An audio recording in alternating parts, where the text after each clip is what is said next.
काली नजर। माँ, माँ, अरे क्या माँ माँ कर रहा है? बकरी का बच्चा है क्या? अरे माँ, मजाक छोड़ो। मुझे फाइनली वो मेन चौराहे वाली दुकान मिल गई है। अब देखना, आपका बेटा दुगनी स्पीड से पैसा कमाएगा। ओफो, ये क्या? मेरी ऑनलाइन मेकअप क्लास चल रही है। इतनी जोर से क्यों बोल रहे हो आप दोनों?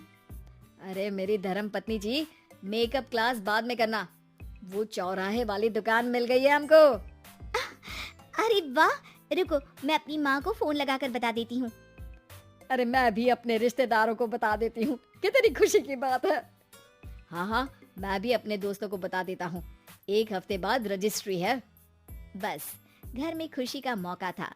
उन तीनों ने अपने अपने फोन उठाए और लोगों में बात फैलाना शुरू कर दिया। और रही सही कसर श्वेता बहू ने अपने पड़ोस में सबको बताकर कर दी। अरे वर्मा आंटी, अब हम भी जल्दी कार ले लेंगे।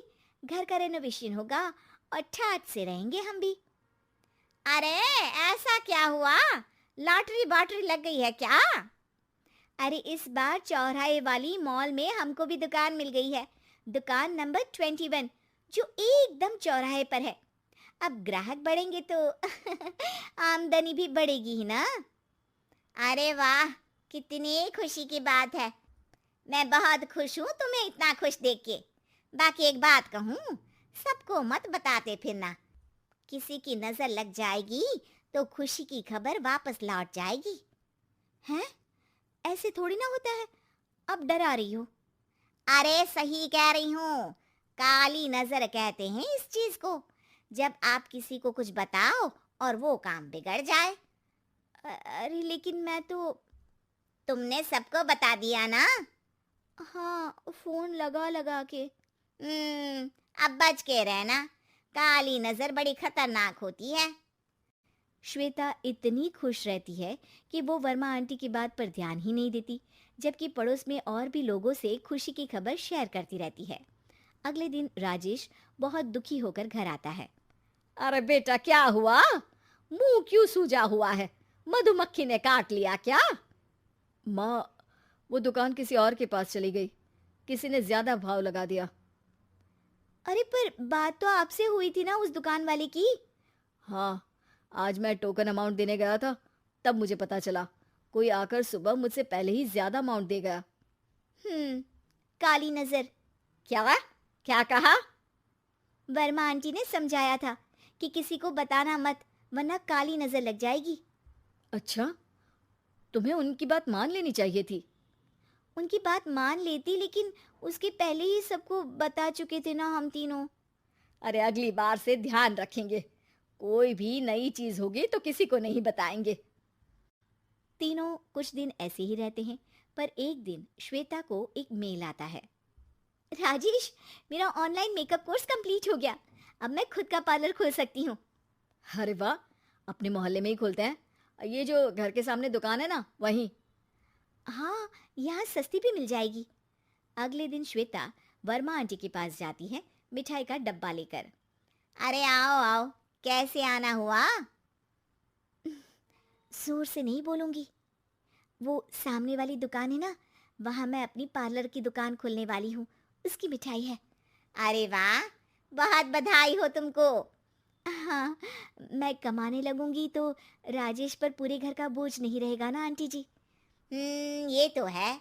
पर ये बता कि तूने ये बात किसी और को तो नहीं बताई ना? अरे नहीं नहीं, पिछली बार गलती कर दी थी। काली नजर लगी किसी की और राजेश के हाथ से वो दुकान चली गई थी। सबको मत बताना। चलो मैं चलती हूँ, कल दुकान की बात करने भी तो जाना है। अगले दिन श्वेता दुकान के लिए मालिक से बात करने जाती है। अरे लेकिन दुकान तो हम कल रात को ही किसी को दे चुके हैं। कल ही? हाँ, कल ही। 2 दिन बाद कोई यहाँ पार्लर भी खोल लेगा। अब कहीं और दुकान देख लीजिए। अरे पर हमको भी तो पार्लर ही खोलना था। हाँ भाई, ये एक ही दुकान है, आधी आधी तो नहीं दे सकता ना मैं। राजेश और श्वेता घर पर हताश होकर आ जाते हैं। इस बार तो किसी को बताया भी नहीं था, अब किसकी काली नजर लग सकती है?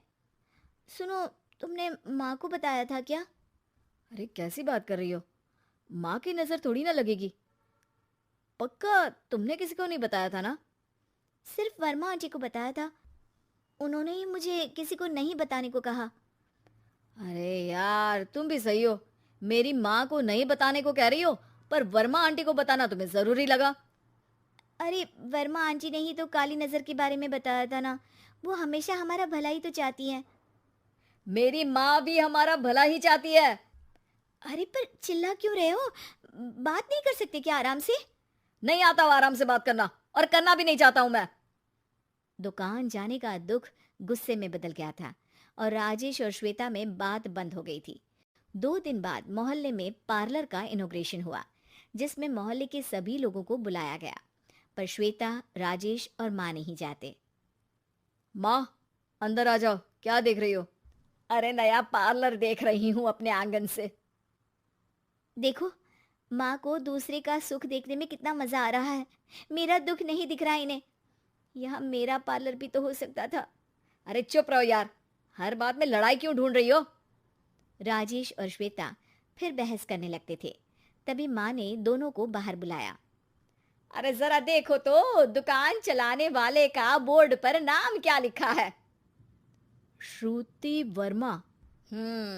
गाड़ी निकाले बेटा, हमें कहीं जाना है। काली नजर का इलाज कराने? राजेश अपनी बाइक निकालता है। तीनों ट्रिपलिंग कर रहे हैं। माँ राजेश को उस मॉल वाली दुकान पर लेकर जाती है जहाँ राजेश अपनी दुकान खोलने वाला था। यही दुकान लेना चाहता था ना तू? हाँ, पर इनको भी दुखी करने लेकर आई हो क्या यहाँ पर दुकान दिखाकर? वहाँ काफी नहीं था? अरे श्वेता, थोड़ा सब्र रख, अभी पता चलेगा कि हम यहाँ क्यों आए हैं। बता, इस दुकान चलाने वाले का नाम क्या है? अनुपम वर्मा। कुछ समझ में आया? वो दुकान वाली श्रुति वर्मा, ये दुकान वाला अनुपम वर्मा, और हमारे पड़ोस में हमने उस दुकानों के बारे में बताया किसको था? वर्मा आंटी को। मतलब वर्मा आंटी ही हमारा काम बिगाड़ रही है? नहीं नहीं, ऐसा नहीं हो सकता, ये बस इत्तेफाक है। राजेश अपना फोन निकालता है और श्रुति वर्मा और अनुपम वर्मा के नाम फेसबुक पर सर्च करता है, जहां ये दोनों ही वर्मा आंटी के रिश्तेदार होते हैं। श्वेता को समझ में आ जाता है कि वर्मा आंटी की ही नजर काली नजर है। अब क्या करना है? कोई भी खुशी की खबर हो तो काली नजर से बचना है, यानी वर्मा आंटी से बचना है। अरे पर मुझे ये समझ में नहीं आया कि वो हमारे साथ ऐसा क्यों करेंगी। अरे बेटा, एक सीख है, दूर के आदमी को आपकी तरक्की से कम परेशानी होगी, पड़ोसी को ज्यादा। दोनों माँ की बात में हामी भरते हैं और अगला काम चुपचाप करने की कसम खाते हैं, ताकि आगे से वर्मा आंटी कोई काम ना बिगाड़ सके।